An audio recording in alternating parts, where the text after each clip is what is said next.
नमस्कार, मैं हूं आशीष और आप देख रहे हैं आशीष कॉमर्स क्लासेस। मेरे प्रिय साथियों, हम लोग अपने वीडियोस में बात कर रहे थे सेलिंग और एडवर्टीजमेंट की, जिसमें हम लोगों ने सबसे पहले सेलिंग को पढ़ लिया था। जिसमें हम लोगों ने जिन भी टॉपिक को पढ़ा हुआ है वे सारे के सारे वीडियोज़ आप सभी को हमारे चैनल के प्लेलिस्ट में मिल जाएंगे। आप लोग वहाँ जा करके उसको देख सकते हैं। हम लोग जब बात कर रहे हैं एडवर्टीजमेंट की, तो आज हमारा 13वां टॉपिक है एडवर्टीजमेंट का, जिसमें हम लोग समझेंगे कि मीडिया नियोजन क्या होता है, यानी मीडिया प्लानिंग किसे कहते हैं। अब यहाँ पर जब कभी भी आप लोग प्लानिंग की बात करते हैं तो आप लोग तमाम तरह की बातों को समझ के चलते हैं। आप लोगों ने अपने डेली लाइफ में कभी ना कभी किसी न किसी काम के लिए प्लानिंग किया होगा। ठीक उसी पर्सपेक्टिव से आप लोग समझेंगे कि कोई भी कंपनी जब अपने लिए एडवर्टीजमेंट करती है तो एडवर्टीजमेंट के पर्सपेक्टिव से किस तरीके से मीडिया प्लानिंग करती है। इसके पहले के वीडियो हमने समझे हैं मीडिया माध्यम के बारे में, और मीडिया के बारे में और भी चीज़ें हमने पहले समझी हुई हैं। आप लोग पहले के वीडियो को रेफ़र कर सकते हैं डिटेल में चीज़ों को जानने के लिए। इसमें हम लोग समझेंगे कि अर्थ क्या होता है इसका, फिर समझेंगे मीडिया नियोजन के मूल तत्व कौन कौन से हो सकते हैं, यानी basic elements of media planning. फिर समझेंगे कि मीडिया नियोजन रणनीति यानी स्ट्रेटजी ऑफ मीडिया प्लानिंग, यानी इन चीज़ों को हम लोग समझेंगे आज के वीडियो में। सबसे पहले देखते हैं अर्थ को। तो हम लोग यहाँ पे देखेंगे, कहा गया है कि बाजार में उपलब्ध विभिन्न मीडिया चैनलों में से कंपनियों के द्वारा अपनी सुविधा अनुसार किसी मीडिया चैनल का चुनाव करना ही मीडिया नियोजन है। अब यहाँ पर आप लोग देखेंगे कि जो ओवरऑल मार्केट है, उस ओवरऑल मार्केट में कंपनी के पास बहुत सारे ऑप्शन हो सकते हैं अपने एडवर्टीजमेंट के लिए।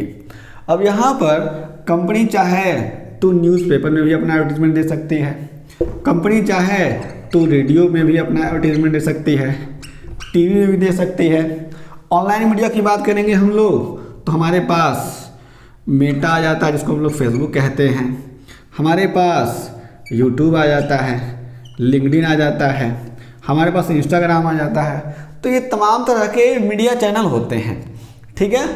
अब इनमें से कंपनी किसी का भी चुनाव कर सकती है अपनी सुविधा अनुसार।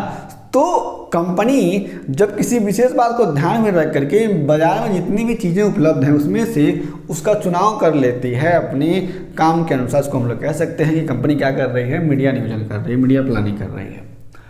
आगे कहा गया है कि जब कोई भी, इसको हम लोग पहले करेंगे, कंपनी मीडिया नियोजन करती है तो इस अवस्था में विभिन्न दो प्रकार के कार्यों को करती है। यानी आप लोग समझेंगे कि अगर कोई भी कंपनी मीडिया नियोजन करेगी, मीडिया प्लानिंग करेगी, दो काम करेगी। कौन कौन से काम करेगी?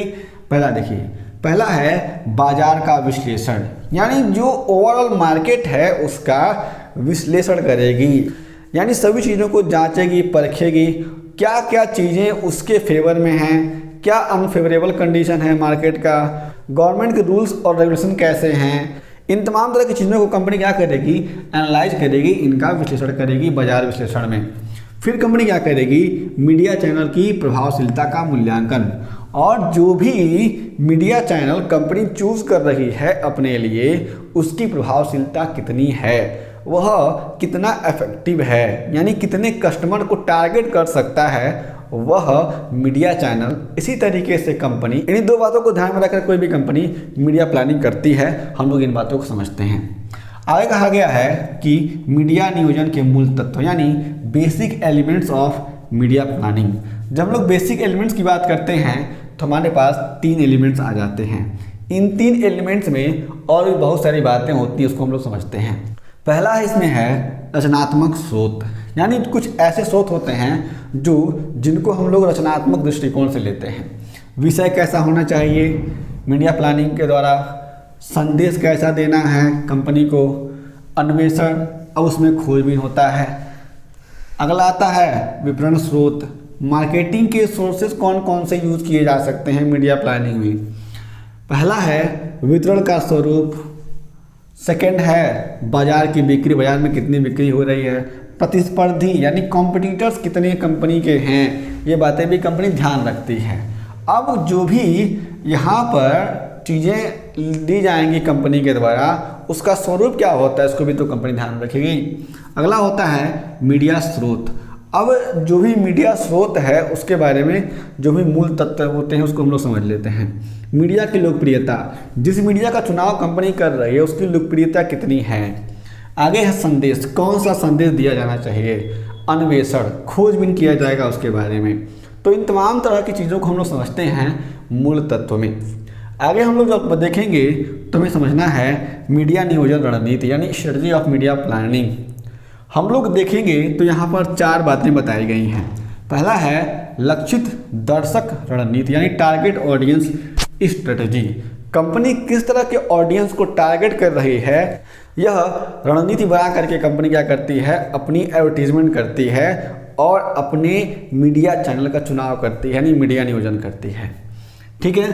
अगला है भौगोलिक रणनीति यानी जियोग्राफिक कवरेज स्ट्रेटजीज। यहाँ पे कंपनी किस जगह पे दिखाना चाहती है, कंपनी किस जगह पे अपने एडवर्टीजमेंट को करना चाहती है, उसी तरीके से उस जगह के चैनल्स को कंपनी क्या करेगी, उस तरह के चैनल को कंपनी क्या करेगी, चुनाव करेगी उसका।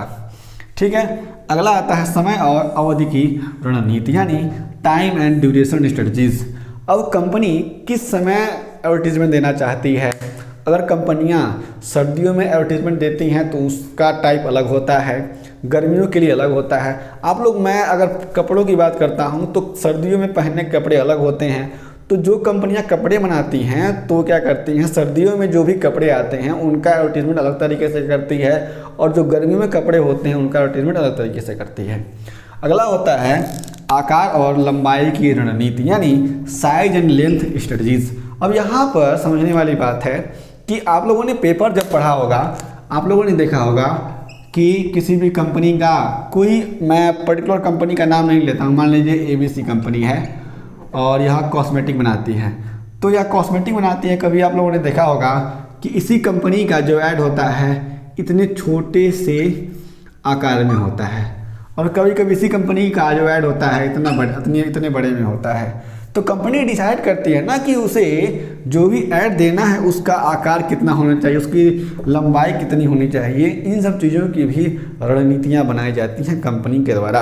तो इन सारी की सारी बातों का जिक्र होता है जब कोई भी कंपनी मीडिया नियोजन करती है, तो यानी मीडिया प्लानिंग करती है। तो मेरे प्रिय साथियों, इस वीडियो में हमने समझा कि मीडिया नियोजन किसे कहते हैं। यदि आपके पास कोई प्रश्न है तो आप लोग उन सारे के सारे प्रश्नों को हमें ज़रूर बताएं। आपको सही प्रश्नों का उत्तर हम लोग जरूर देंगे। हम लोग आगे भी और भी बहुत सारे कॉन्सेप्ट को समझेंगे और जानेंगे। और बेसिकली हम लोग आगे आने वाले वीडियोज़ में अकाउंट्स को पूरे डिटेल में समझने वाले हैं। तो आप लोग हमारे चैनल को सब्सक्राइब करिए, वीडियो को शेयर करिए, लाइक करिए। फिर से मिलेंगे एक नए वीडियो के साथ, तब तक के लिए जय हिंद।